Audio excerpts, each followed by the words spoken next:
It's so good to be with you once again tonight.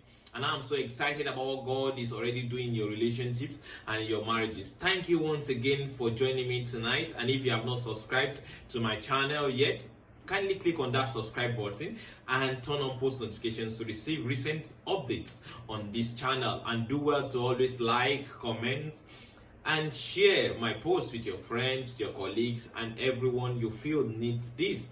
Tonight I'll be discussing on the subject how to sustain intimacy with your long distance spouse. Last week I discussed on how to make your long distance relationship work, and I believe that you were blessed by that teaching. If you are yet to see that video, you can always go back and see it and share with others you feel might need that same teaching. How to sustain intimacy with your long distance spouse. There are married couples that are not staying together, not because they are separated or they are divorced, but because situation and circumstances have made them to live apart for the meantime. Perhaps work as some people have been transferred because of work out of the city, out of the state, and even some out of the country, and they are yet to reunite together to find a way to come to stay together again. And that is why I want to discuss on how you can sustain intimacy even while you are apart. The first thing, which is actually similar to what I discussed last week, but I'll be narrowing down to intimacy between married couples. The first thing is practice effective communication. Keep tabs on yourselves. Keep communicating. Don't stop communicating. It is very important. Communication is very important. Always find a way to reach out to one another, to each other, and communicate often.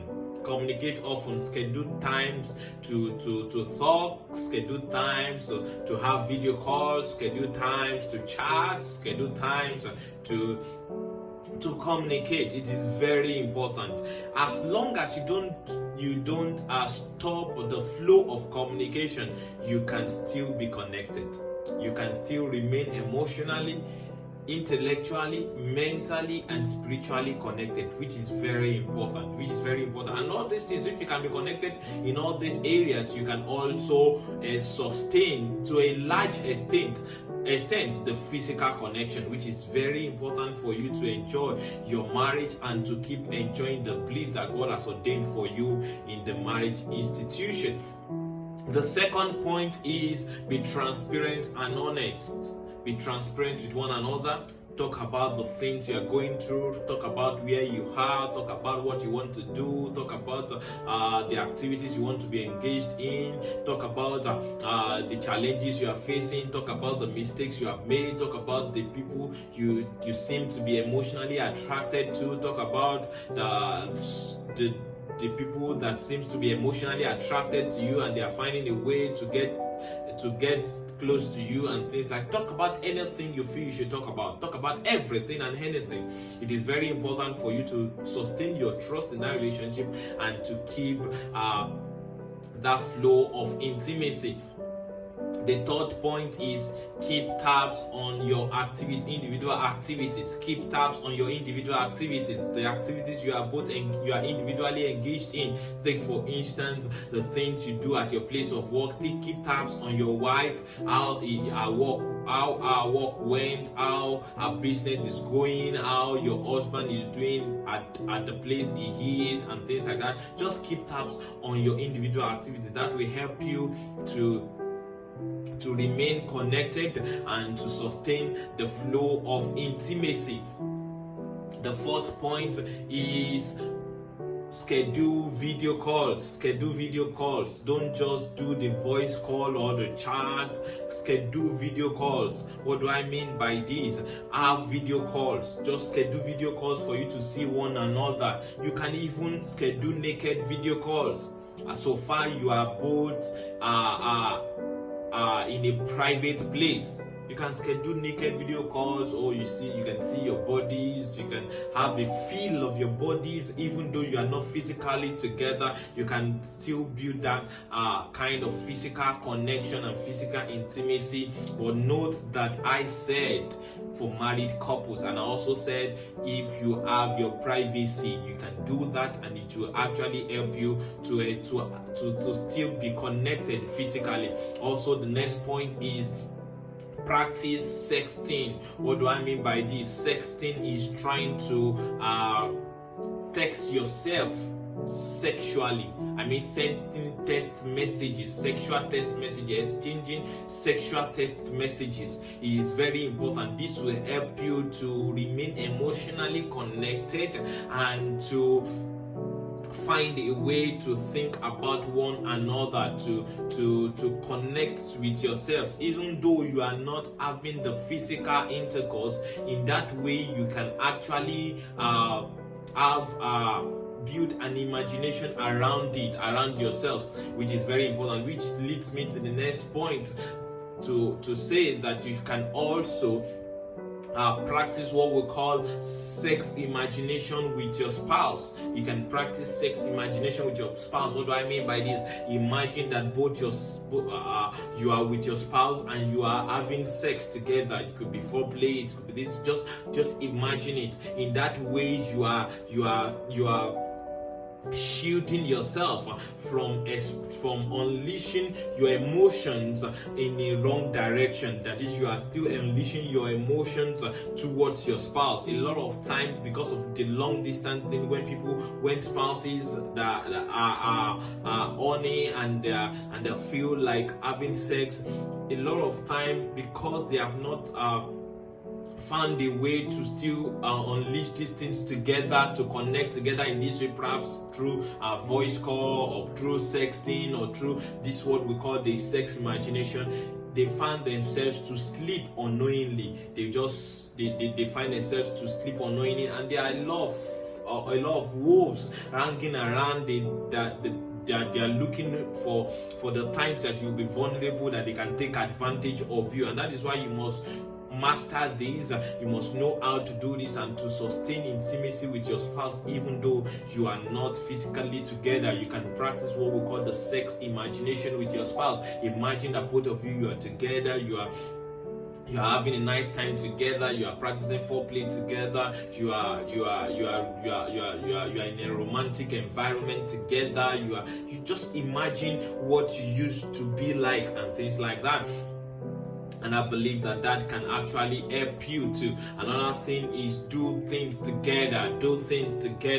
You can read books together, share books that you have read, listen to tapes together, listen to videos together, watch movies together. Say, oh, this is a movie night, we'll be watching this movie and things like that. Share your screen together and things like that. Just do things together to keep you intellectually, mentally, spiritually, and also emotionally connected and bonded. Another thing is fantasize about the mind-blowing sex experiences you've had together. This is very important. Fantasize about the mind-blowing sex experiences you've had together. Think about it, fantasize about it. Oh, imagine it. Oh, just reiterate all over again. Talk about it all over again. Share those things together. Oh, remember how we had it, how it all went. Oh, remember we had a good time to have a foreplay. Remember the hours we spent together. Oh, it was so mind blowing. It was this, it was that. Fantasize about it, reiterate about it all over again. In that way, you are helping yourself to remain emotionally connected. Once you are emotionally connected, it is very difficult for you to fall into sexual temptations. It is very important. It is very difficult for you to fall into sexual temptations if you are still emotionally connected with your long distance spouse. And these are the things you need to do to ensure that you are still emotionally intimate and connected, in order for you to be able to withstand and to stand against every other sexual temptation. It is very, very important. Very important. So fantasize about the mind-blowing sexual experiences you've had together. Perhaps the vacation you went to and you had marathon sex, the times you scheduled sex together, the time you had a lot of a lot of adventurous sex together, the time you had to try out a lot of styles, the mistakes you made, the fun you had, and things like that. Just retreat about it all over again. Fantasize about it. That will keep you together. That will keep you emotionally knitted and also have a feeling of physical connection, even though you are far apart. The ninth thing is develop self-control. Even though all these things are important for you to sustain intimacy, it is also important for you to develop self-control. Self-control will help you in a great way to actually withstand every form of sexual temptation that you will see around. You must understand this, that you will face sexual temptations. Even for people that are together, they face sexual temptations from outside, from place of work, from the church, from anywhere, from the society. Will face temptations every day. Even Jesus Christ, while he was on earth, he was tempted in every way. But the good thing the Bible told us was that he was tempted in every way, but yet without sin. It is very important for you to develop that self-control. Trust the Holy Spirit to help you to develop that self-control. In as much as you practice sexting, you do naked video calls, you fantasize about the mind-blowing sex you've had together, you practice sex imagination with your spouse. Those things are helpful to sustain your intimacy. But one thing that will help you to remain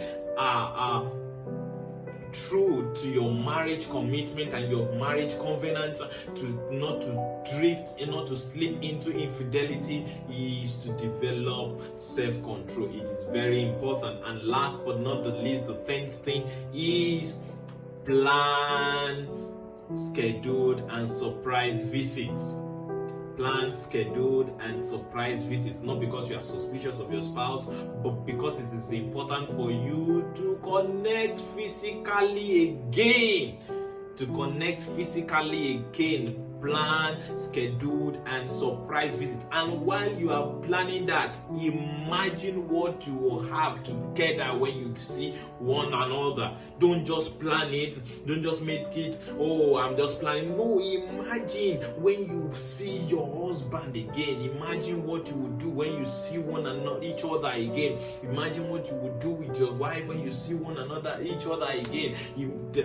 Plan for the places you want to visit, plan for the romantic dates you want to have, plan for the sex you want to have. It is very, very important. I am talking to the married couples. Don't forget, I am talking to the married couples. So plan scheduled and surprise visits. Take along everything you will need to make the visit memorable, because one of the core things you should focus on when you are planning that visit is that these visits must be memorable, especially when you know that it is a short visit, that you cannot still be together you are not going to stay. Maybe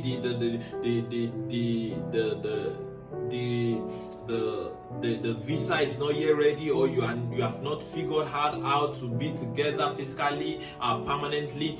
Then when you are going for that kind of visit that you know is a temporary visit or a short visit, my dear, please plan to make it memorable, such that the memory you create for that visit will last you till the next visit. It is important. So plan for it. Take along everything you need. Take along the lubricant you need. Take along the roses. Take along everything. Schedule hotel sleepovers. Schedule romantic dates. Schedule different things. Schedule the outings, the cinemas, the places you want to visit.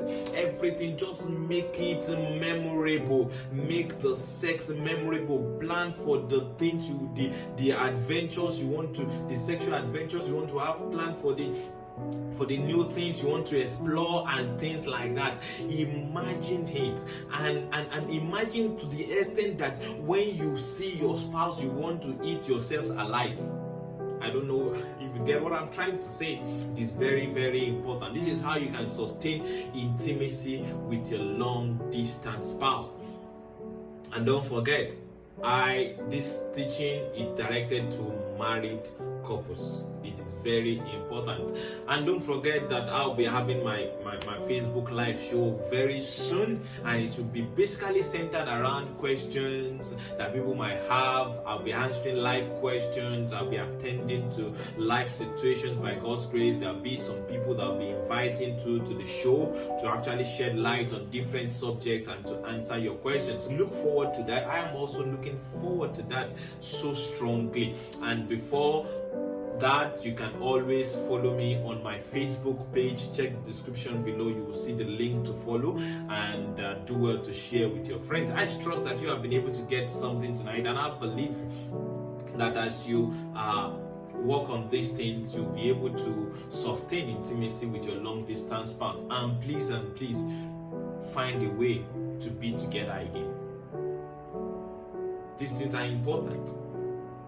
They are important for you to sustain that intimacy, but it may not really work on a long time. So find a way to be together, to stay together again, to be together permanently. If it's for you to resign at that place of work, plan for when you will resign, that you will be with your spouse again. It is important. Please plan for it. Plan for it. Don't give room for unnecessary temptations. I trust that you have been able to get something tonight. Until I come your way next week, stay safe, stay blessed, and bye for now.